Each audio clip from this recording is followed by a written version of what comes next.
I know you've probably waited all week for this, just like I have, because it's Sunday morning, the coffee is in hand, and we are getting ready to count it down. The Hot Top 10 Reserve List video. Which card comes out number one this week? Which Reserve List cards is selling the fastest? Which cards have gone through a buyout? This is what I'm talking about. Guys, stick around. It's coming up right now.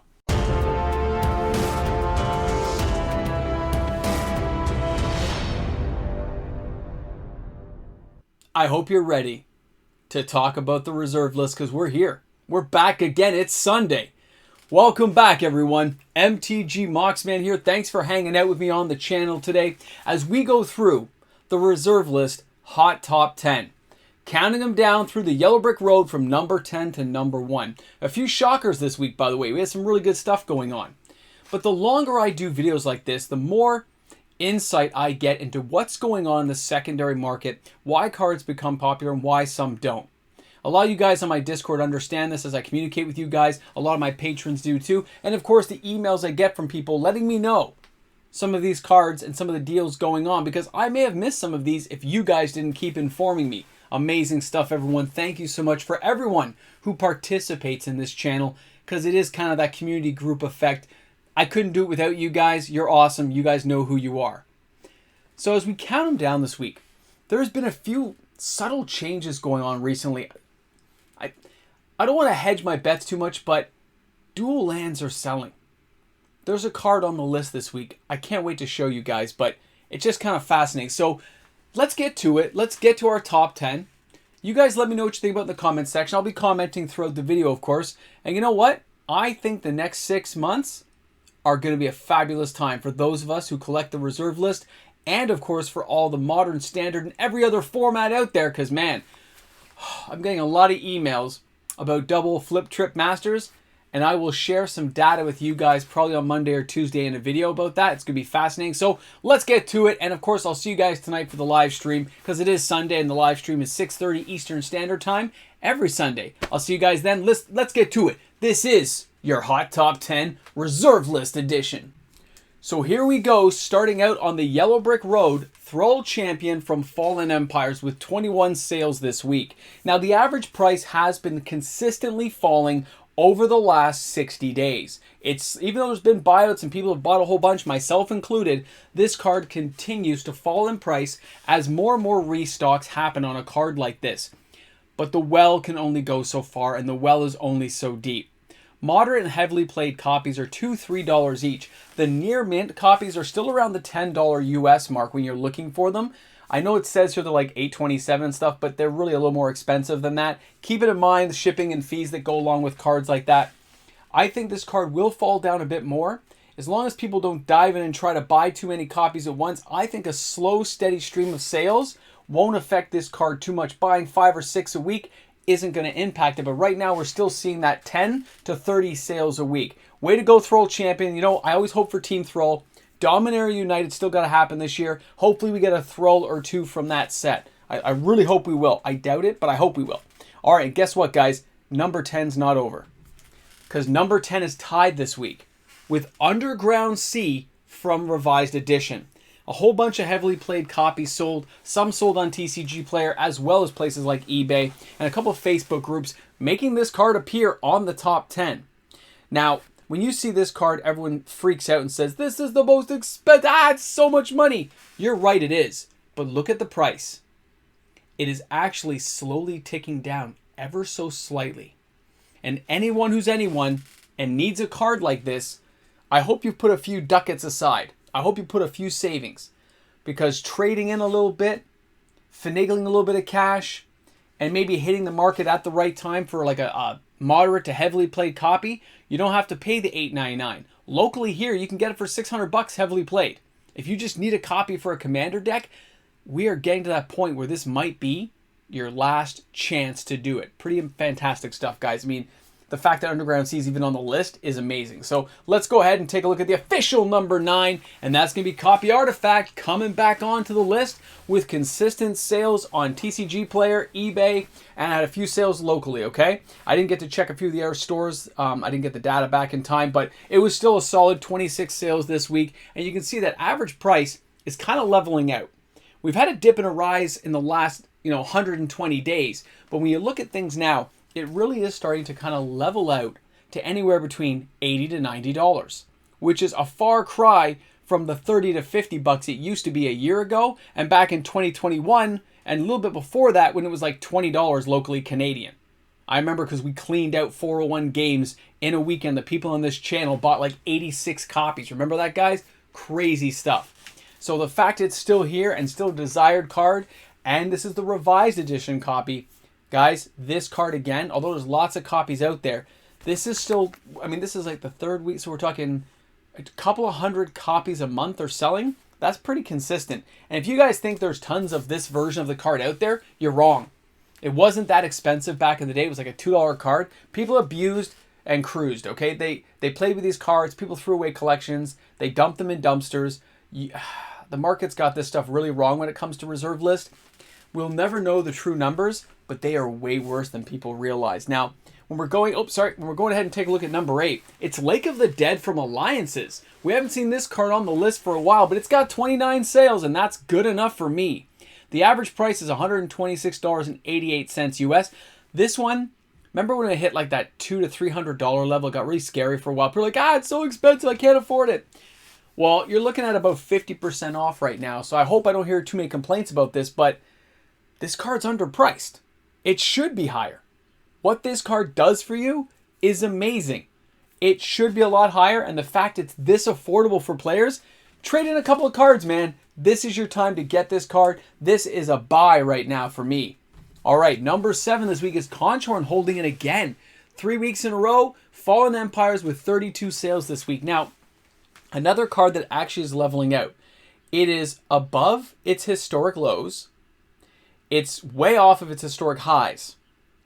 So if this thing hovers anywhere between $4 and $7, it's still double the money it was before 2021.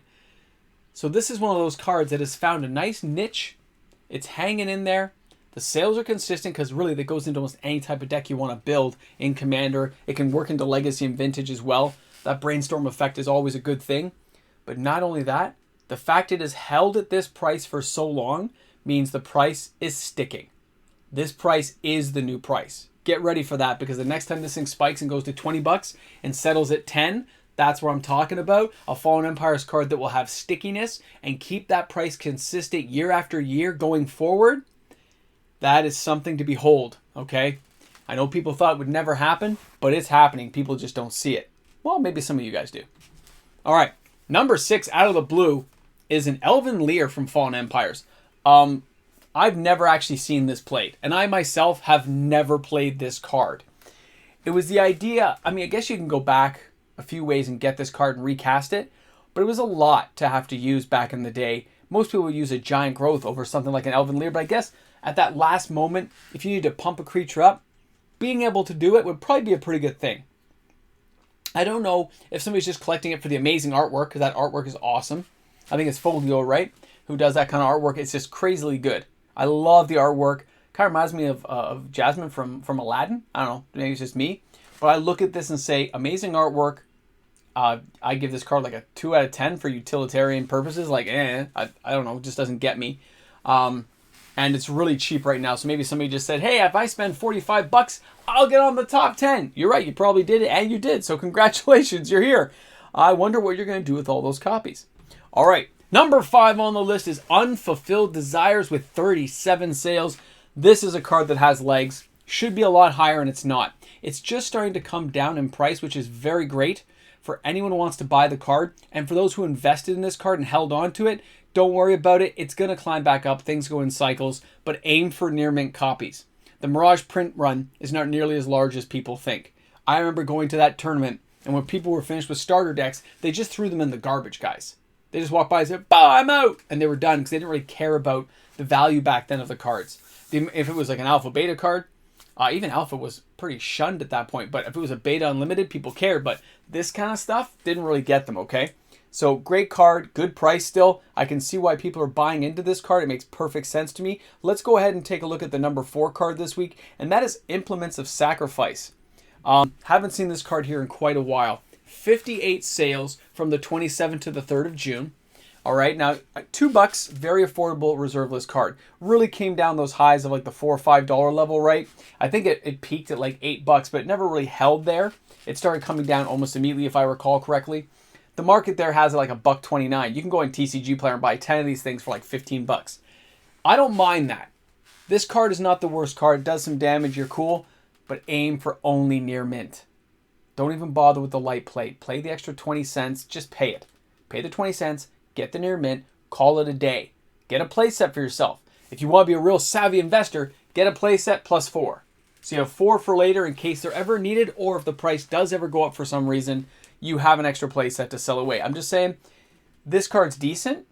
It probably should be around the $5 level. It's not there yet. Great for people who can see it long term and hold on for long term.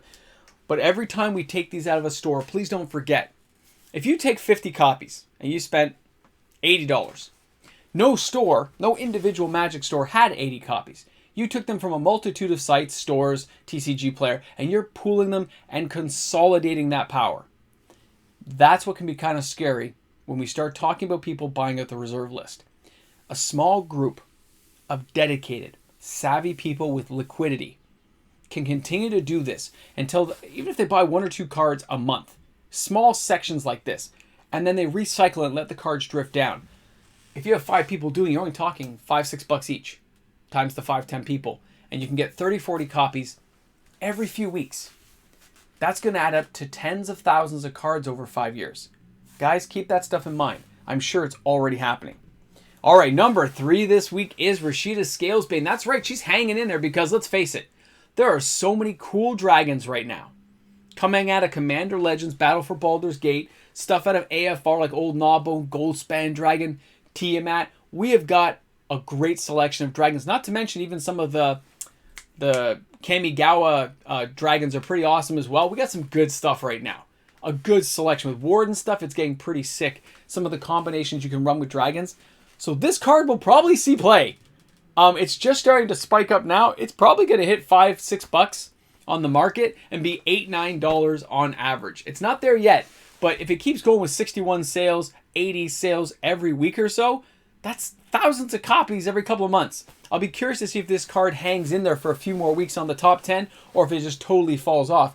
But I ordered I think an extra playset of 4 myself just so I would have some stuff for the Patreon in case this card spikes. All right, guys, let's go ahead and take a look at the number 2 card this week, and that is Urborg Justice. A lot of you on the channel who've been here for a while know that I love this card. I look at that and just go, yeah, instant speed, taking things out. It is amazing. I don't know. I like the artwork too, by the way. It reminds me of stuff I saw with Tavesh Savet. I think it's Winter's Night where it just goes, at last, silence. Love it. This just reminds me of those kind of battles, right? I don't know how the skeleton died, though. I guess his head came off and he was the end of him. So the average price, $14.49. Market's $13.26. €7.74 to get this card to your house. It reached a high of what was it? What does it say here? $30? Whatever. Totally crashed down. Guys, of course, it's not going to hold the first time, the second time, or the third. It's what I talked about in the last few seconds. If you hold on to cards long enough, they will go up. It's like any stock. You don't sell out when the getting's bad. You hold in there and you hope for the best. All right, guys, you've waited. You've made it this far. You are ready to see the number 1 card this week. And I was really surprised, but it's true. We're back again with number 1, a 2-timer. And that is Royal Decree with 93 sales this week.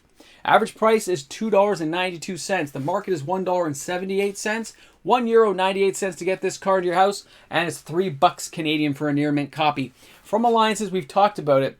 The cumulative upkeep is pretty doable, but you can actually see the spike happening on the page now. So whoever's buying this card out has actually physically affected the market because low-end cards like this, when you see it like that, you're like, bah. Remember when Rudy did that metal worker buyout? And he bought it off the secondary market, and the price doesn't change because nobody on TCG Player or any of these things like Card Market know that it happened. They don't care. Their algorithm's not going to pick that up. That's on a secondary market that is not being scaled and tracked. Okay? Cards like this do get tracked. We know how many copies sold. You can check around. I can get info from my stores. Although, by the way, my stores had 0 copies sold. But it was all TCG Player, eBay, stuff like that. One Facebook group. So I look at that and say, you know what? This is understandable. I mean, somebody wants to buy a lot of copies of it. They want to hang in there. that's a doable thing. But remember, you got to hold in long term. You can't just go for this and say, I'm going to flip it 2 years from now. Now you're in for 10 years plus. But the good news is 10 years plus on a couple of bucks, it's not a lot of money. It's not a lot of money to risk to see what will happen in the reserve list going forward 10 years from now. A lot of the low-end reserve list cards people tend to choose are because they like them, had good memories as a kid. But some of those cards will hit value. Remember when Sildevia Excavations was $2? Look where we're at now. This price is sticky. Just like these cards, people keep buying it. It will start to stick, guys. That's how it's done. Well, thanks a lot, everyone who stuck around to the end of the video today. Give yourselves a pat on the back. Look forward to seeing you all on the live stream tonight, 6:30 Eastern Standard Time. Guys, you rock. Have a great day today. Put those comments in the comment section. And don't forget to give this video a thumbs up. Let people know. Have a great day, everyone. I'll see you later. Hey, a big shout out goes out to all the fantastic patrons on the channel who make these videos possible each and every day. Patrons make the world go round. Thank you again, everyone, for that continued support. All right. You made it to the end. You're here at the really real world. This is the background of what goes on when you're not around. When you don't see what I'm doing in the backdrop. When I'm like got an itchy ear. You don't know what goes on. How much bacon do I eat? None of your business, but it's a lot because I love bacon. All right. Let's get to this, okay? We got the Path of the World Tree. Remember Path of the World Tree? Not the worst card. We'll put that in the 10K box for all you brave souls who are trying to track all the things inside that 10K box because we're getting closer to that 10K.